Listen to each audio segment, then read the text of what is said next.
Vinland Saga is the first manga I've ever read, and it's also my favorite. And it's not like I just woke up and started randomly thinking about Vinland Saga. Like, that would be weird.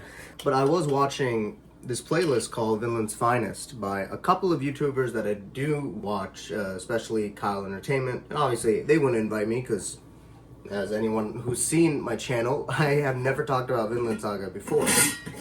And that's because I don't know how to talk about it. It's really hard for me to put it into perspective.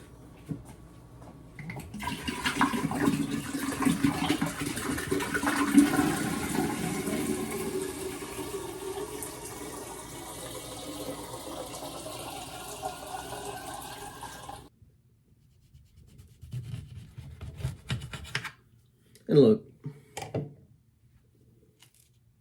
I'm not entirely sure if this is going to be spoiler filled or not, but let's just go ahead and say it won't be. As long as you've seen season 1 of the anime, I think you'll be fine. I won't go into detail on why chapter 69 is my favorite. Oh, how did I even get into Vinland Saga? So it started in 8th grade. I was in Technology Student Association, and I had a friend, we'll call her 21, during our national competition in Dallas, Texas. Everyone in the room watched High School of the Dead. That was my introduction to anime in general. And I was like, yo, this stuff is kind of cool. Like, sure, I want more of this, but like, I want to also read. I don't want to be watching it the entire time. And she gave me a list of a bunch of manga that she liked. I just happened to pick Vinland first because I was like, yeah, Vikings are pretty raw. Like, let's go with that. High School of the Dead was a little bloody, but I think a lot of comedy. And I was like, yo, I want more of that gore shit. Like, trying to become an edgy middle schooler, you know? Super edgy. And I dived straight into it. At this point, at the point that I caught up, it was just at the end of prologue. So I'm sure you who have watched the anime understands just how much of a fucking roller coaster that is of gore and violence. And then I was confused. I was like, bro, what the hell is going on? And I dove headfirst into the second arc, going monthly at this point in the serialization. And I was there when the second arc ended. And I was there when the third arc ended. And I'm still here as the final arc is going on.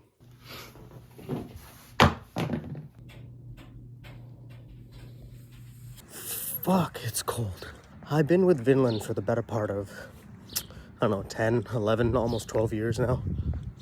And it's been part of my daily routine. Every 25th.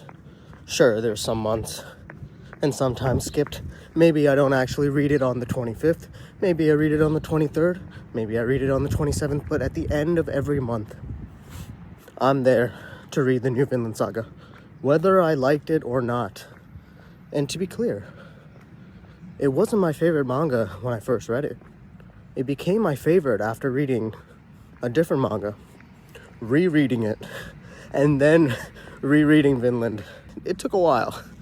So it was Act Dodge, actually.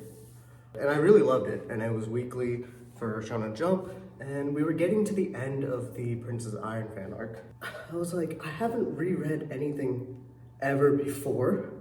So let me go ahead and reread Act Dodge because I think it's in my top something. I didn't know what my top manga or anime was to begin with. I just kind of read to read. And what happened was I cried for the first time while reading manga. And it happened not in the Princess Iron fan, but it happened in the Galactic Railroad arc.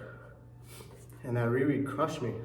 And I thought, is this the only manga that'll ever make me cry? That can't be true.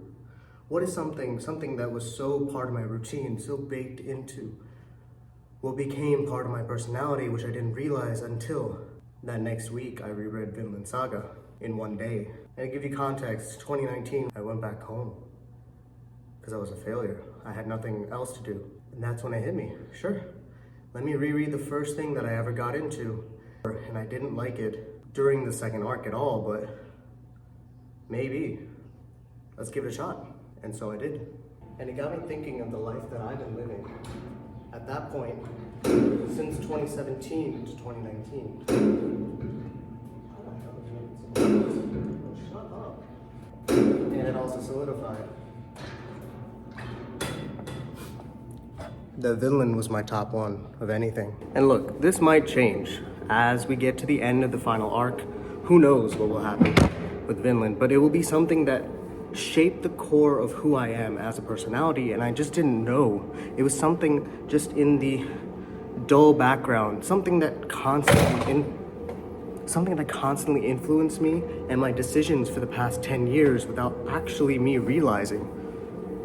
But media has that kind of impact. In winter of 2019, Vinland Saga Season 1 got released on Amazon Prime.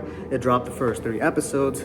I didn't think too much of it. I did like that they did the whole backstory together, but this was not the best introduction.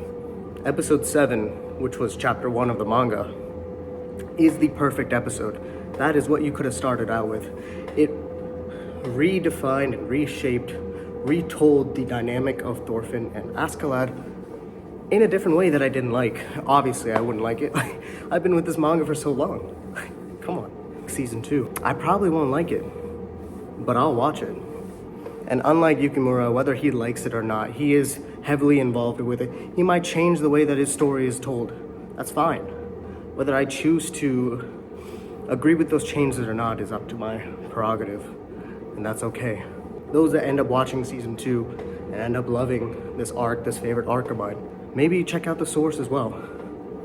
You might find a different meaning in it, but I'll be there weekly. So, what's the point of all of this? I don't know. I really am terrible at the spoiler-free content, I swear. Hopefully the Trigun video will be better. Speaking of, Vash and Thorfinn, very similar characters. Trigun looking good. I'm excited for Stampede.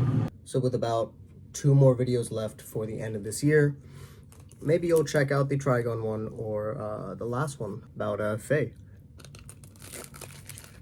And while my days can be hectic, regardless, 100% of the time, I'm thinking about Yukimura and Vinland Saga. Maybe hit that subscribe button. You might get Vinland videos in 2023. Peace.